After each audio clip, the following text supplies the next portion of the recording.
Miss Rowe here. Today I will be reading aloud the two texts from PARCC Practice Test 1, given to you by Miss Johnston or Mr. Freeman. I will also be showing you how I annotate these texts. Today you will read a story about a girl whose family is from India and a poem that expresses how the speaker faces frightening experiences. After you finish the task, you will write an essay about a theme in the story and the poem.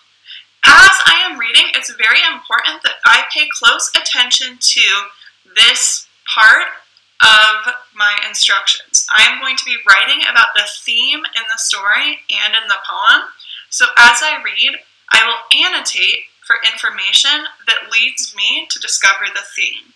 As a reminder, the theme in a story is the author's central message.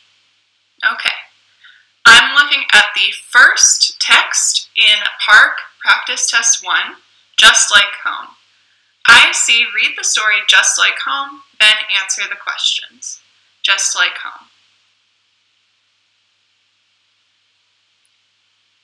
When the recess bell rang, Priya sighed and slowly hung up her smock. At her old school, she spent recess climbing the monkey bars and sharing secrets with her friends. Now she sat in the corner of the field and watched the other kids play without her. I'm going to pause at the end of paragraph 1. I just got some important information about the protagonist, Priya. I know that she recently switched schools and that now she's feeling pretty lonely. She sat in the corner of the field and watch the other kids play without her. I'm going to go ahead and highlight this portion of the text so I can go back and remember how Priya is feeling. On your text, you can underline that key point. Let's continue. The only thing Priya liked about her new school was art. They hadn't had art at her old school, but here art was a whole hour. The studio had the most wonderful things, like aluminum pie tins, plaster of Paris, and India ink. During art, Priya forgot that she didn't have any friends at her new school. All she thought about was whatever she was working on. Okay, let's pause. We got another piece of important information. Priya loves art at her new school. It's what helps her to cope even though she's going through a difficult time. I'm going to annotate this sentence. During art, Priya forgot that she didn't have any friends at her new school. Let's continue. As she cleared her table, Priya noticed a box of sidewalk chalk sitting on the counter by the window. She grabbed and stuffed it in her pockets. Then she took her usual place at the end of the recess line. While she and her classmates filed through the halls and out into the yard, Priya thought about how she and her mother used to draw chalk patterns on the long driveway leading up to their old apartment building.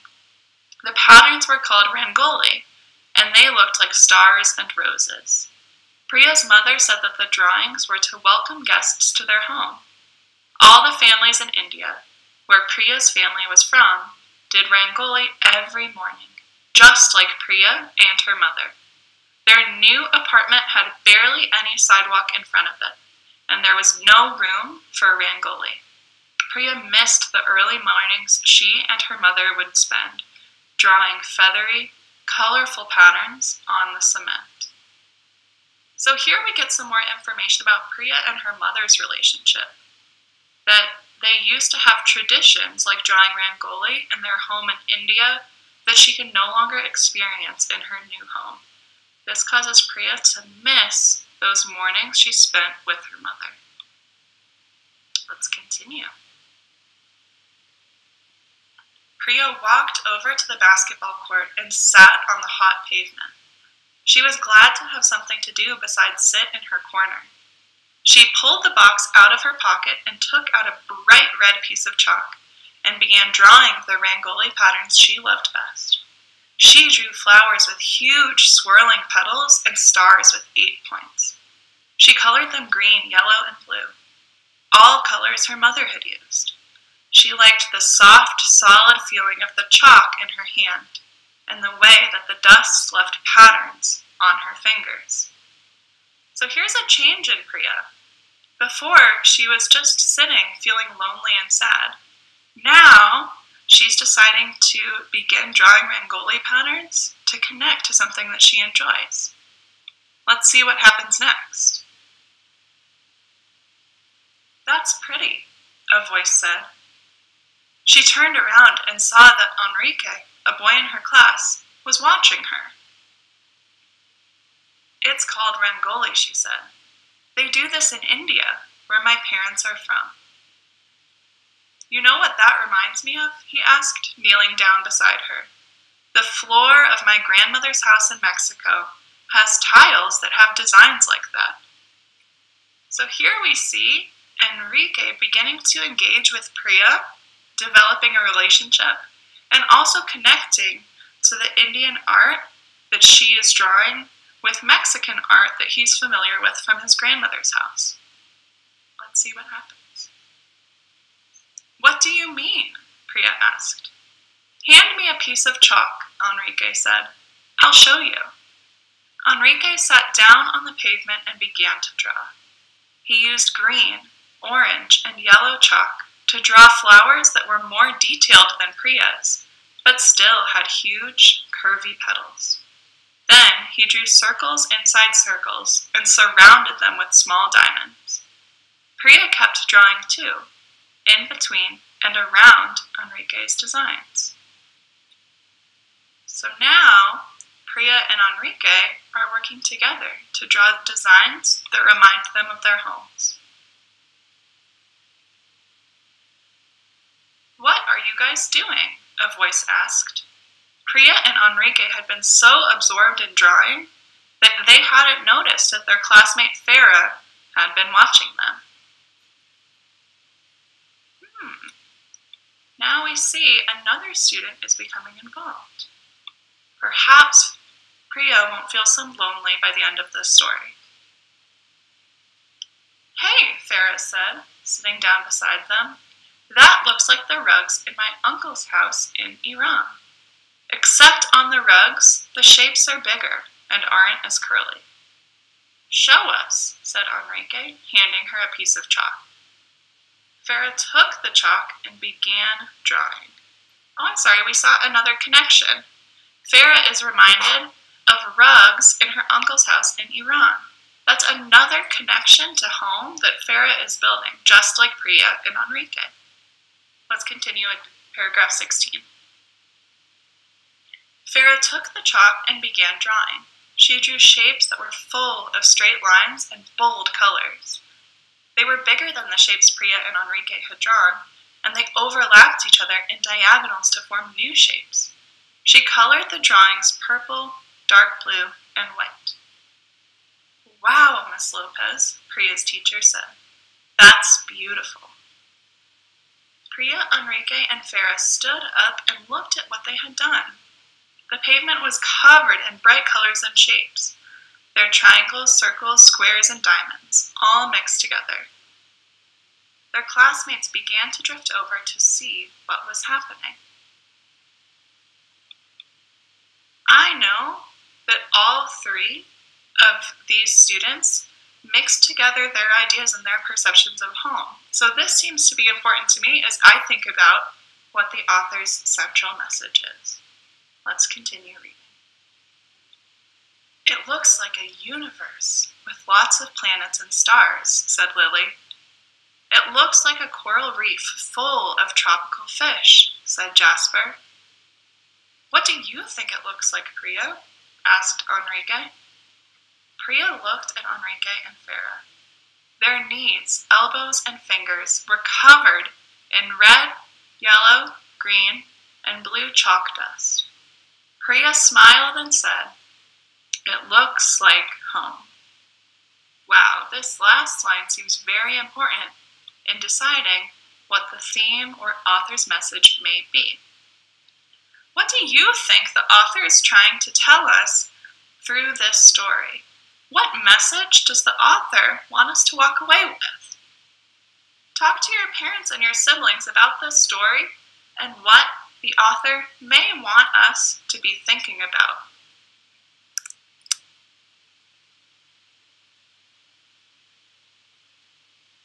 So our instructions remain the same. We're reading about a story about a girl whose family is from India that was just like home, and a poem that expresses how the speaker faces frightening experiences. After we finish this task, we will write an essay about a theme in the story and the poem. As we read this second text, I'm going to think about Just Like Home and what I remember from that story that I can apply to this poem. Is there any theme that this story and this poem share? Is there any message that the author wants us to remember in the story that the author also wants us to remember after reading this poem? Let's get started. Read the poem, Life Doesn't Frighten Me, then answer the questions. Life Doesn't Frighten Me by Maya Angelou. Shadows on the wall, noises down the hall. Life doesn't frighten me at all.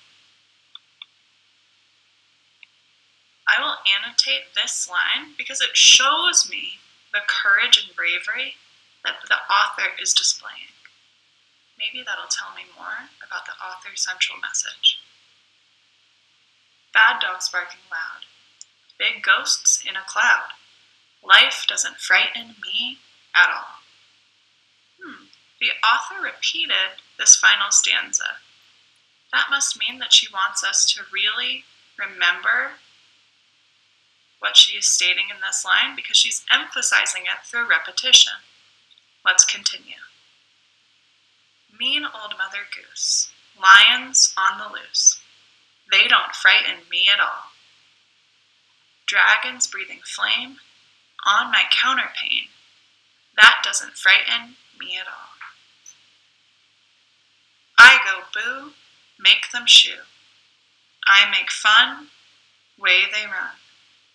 I won't cry, so they fly. I just smile, they go wild.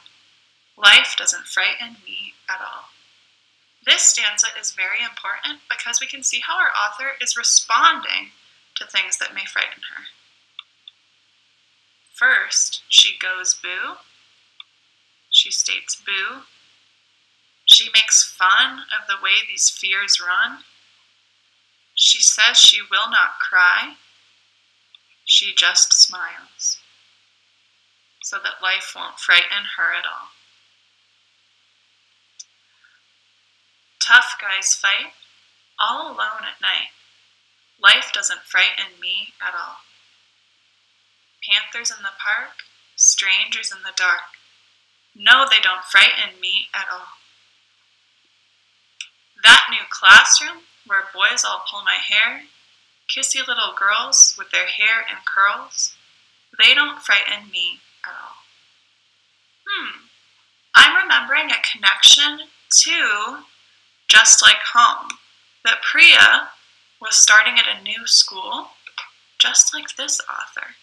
I'm going to highlight this because this might be important for us later in determining the author's message. Don't show me frogs and snakes, and listen for my scream. If I'm afraid at all, it's only in my dreams. I've got a magic charm that I keep up my sleeve. I can walk the ocean floor and never have to breathe. I see here it says, if I'm afraid at all, it's only in my dreams. That tells me more about a time where life might frighten our author, but she keeps it inside. Life doesn't frighten me at all. Not at all. Not at all. Life doesn't frighten me at all. Here we see even more repetition of this key line. Life doesn't frighten me at all. Because the author has repeated this idea so many times, I know that this will help me to determine her central message. Now it's your turn. After reading this poem, what is the author trying to tell us? What does Maya Angelou want us to remember after we walk away from this poem?